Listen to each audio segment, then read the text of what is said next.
Literasi membaca. Awalnya kupikir membaca buku itu adalah sesuatu yang membosankan. Saya, Nena Harlina, seorang ibu rumah tangga. Waktu sekolah dulu, saya adalah salah satu siswi yang paling malas membaca. Lebih senang menulis dan mendengarkan daripada saya harus disuruh membaca sebuah buku, sekalipun itu buku pelajaran. Saya pikir buku itu membosankan. Kalau bisa mendengarkan, kenapa harus membaca? Tentang literasi. Literasi bukan hanya tentang membaca, tapi bagaimana kita merubah pandangan hidup. Dulu, saya menganggap buku itu hanya sebuah beban tugas sekolah yang harus dituntaskan. Namun, ternyata bukan bukunya yang salah, tapi saya yang belum pernah menyelaminya. Membaca bisa membuka pintu dalam pikiran yang selama ini tertutup oleh rutinitas di depan layar.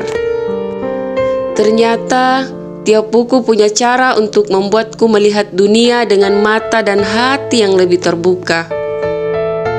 Benar kata guruku, perpustakaan itu adalah jendela dunia. Dimulai dari diri sendiri, mari budayakan membaca dan menjadikan itu sesuatu yang keren. Pernahkah kita berpikir mengapa membaca begitu penting? Di balik setiap halaman buku, artikel atau cerita, tersimpan ilmu, pengalaman, dan inspirasi yang mampu mengubah cara kita memandang dunia. Inilah yang disebut literasi, sebuah kemampuan untuk membaca, memahami, berpikir kritis, serta memanfaatkan informasi dengan bijak dalam kehidupan sehari-hari. Literasi bukan hanya sekedar mengenal huruf dan kata. Literasi adalah jembatan yang menghubungkan mimpi dengan kenyataan. Di era digital ini, ketika informasi datang begitu cepat, kemampuan memilah mana yang benar dan mana yang menyesatkan menjadi sangat penting.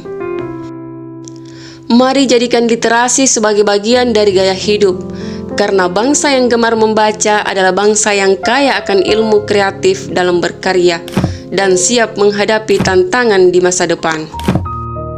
Mulai hari ini, ambil sebuah buku, baca dengan penuh semangat, lalu bagikan ilmu yang kamu dapatkan. Karena perubahan besar selalu berawal dari satu langkah kecil, dan langkah kecil itu bisa dimulai dengan membaca. Saya, Nena Harlina, salam literasi.